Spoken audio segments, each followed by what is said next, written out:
Welcome back to IGN Live at San Diego Comic-Con. AMC's horror series The Terror returns for its second season, next month. But since it's an anthology series, that means a whole new cast of characters and setting. Here to discuss The Terror Infamy, please welcome the stars Derek Mio, George Takei, Kiki Sukizane, and Christina Rodlo, as well as my IGN colleague, David Griffin. Welcome.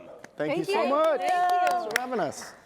George, I'm really curious to ask you about, you have a book called They Called Us Enemy, a new graphic novel that you're promoting here at Comic-Con that talks about your experience in the concentration camps or in World War II here in the United States and California. I'm curious to know how this series, The Terror Infamy, was influenced by your experience there, or as you worked on a consultant earlier on, how this story reflects your personal story. Well, the origin of these two projects are separate. We started working on it's a graphic memoir 2 years ago, and I don't know how long ago Alex Wu started developing The Terror Infamy. So they're two separate projects, two different media, and on the same subject of the imprisonment of innocent Japanese Americans simply because we look like the people that bombed Pearl Harbor into barbed wire prison camps for the duration of the war. This is an important part of American history that so many people still to this day don't know about. And the echoes of that event that happened 70 plus years ago is now being repeated again on the southern border and with the Muslim travel ban. That sweeping, broad generalization that the Latinos coming across the border are all drug dealers, murderers and criminals, and that all Muslims are all potential terrorists. Same mentality, different time and different issues. That's what was so special about this project, was having George be a part of it, because he has such a personal connection to the story, and it just added so much authenticity to it. I mean, we were on set and he was, taking notes and telling them about certain dishware, like silverware that was, inaccurate or, different. Brand new Chinaware, no chips on them. Right. We had 10 plates that were tossed into boiling water, and that was what we reused. And here we had beautiful Chinaware with blue ring around them. No, that was not a concentration camp plate. Oh, that's our thriller. So I wanted to say, obviously, this is an incredibly heavy setting and, very relevant.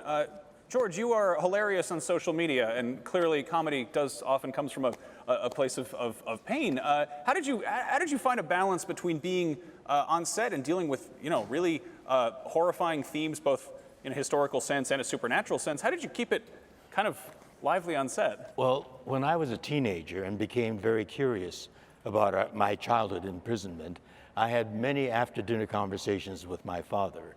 And one of the things that he said to me about resilience, he said resilience isn't just teeth-gritting, bullet-biting strength. It's also to be able to survive, to have the strength to be a human being, to find beauty in an ugly environment, or to find joy, to create joy, and to be a community. That's what gives you strength. And one of the things that my father did that I still have in my home is we were incarcerated in the swamps of Arkansas. The bayou's right there, and trees grow out of the water, and the roots undulate in and out of the water. I'm a Southern Californian kid. I'd never seen anything like that. It was exotic. My father, despite all of the anguish that he was going through, saw beauty in those roots, and he waded out and sawed off one of those roots, boiled it in an oil drum, made the bark soft, peeled it off, and lo and behold, there's this beautiful Mother Nature sculpture, which we had with us all the way through camp, and we brought it back to Los Angeles. And in the house that I grew up in, we had it there. But after my father passed and I popped in to visit my mother, it was gone. And I said, Mama, what happened to Daddy's kobu, which is what we called it? And she said, oh, it reminds me too much of internment.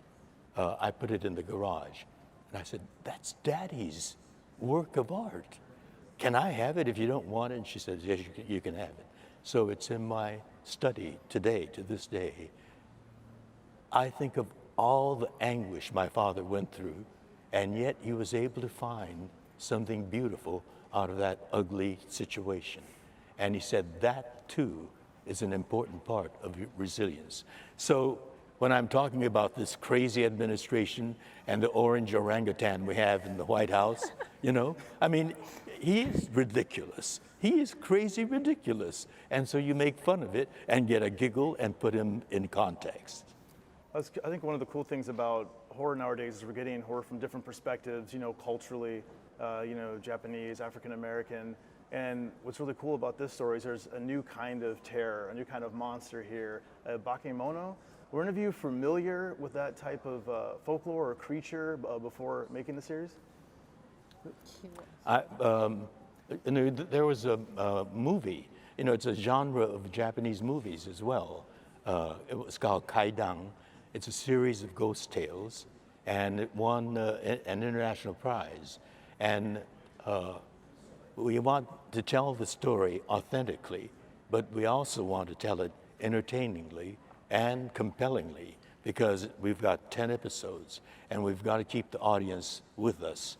So each episode ends with a cliffhanger, and the cliffhanger comes from the obake, the ghost stories. You see a lot of like Japanese horror, you know, that gets adapted a lot, but what's great is this is authentically Japanese horror. It's an actual Japanese mysterious figure, and it's a predominantly Japanese cast, and we have the beautiful Christina with the Mexican, you know, the Mexican culture. So there's many different cultures coming together, but we're all American, we're all human, and all the different audiences are going to be able to relate to it and be thrilled by it.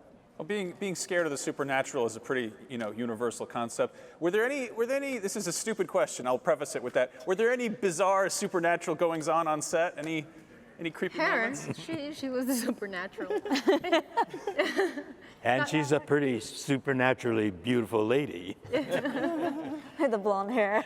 No, but well, you didn't have blonde hair. No, I did not have blonde hair. I was kind of scared of that because you always hear about certain lore, right? The Exorcist or things happening on set. I'm just like, okay, when's it gonna happen? But you know, see, you got to tune in on August 12th to see it. It's a part of our culture, and he's living it. Love it. Well, there you go. Thank you guys so much for coming by. You can find out more about the Terror Infamy when it premieres August 12th. You heard it right here on AMC. We need to take a short break, but don't go anywhere because IGN Live at San Diego Comic-Con continues right after this.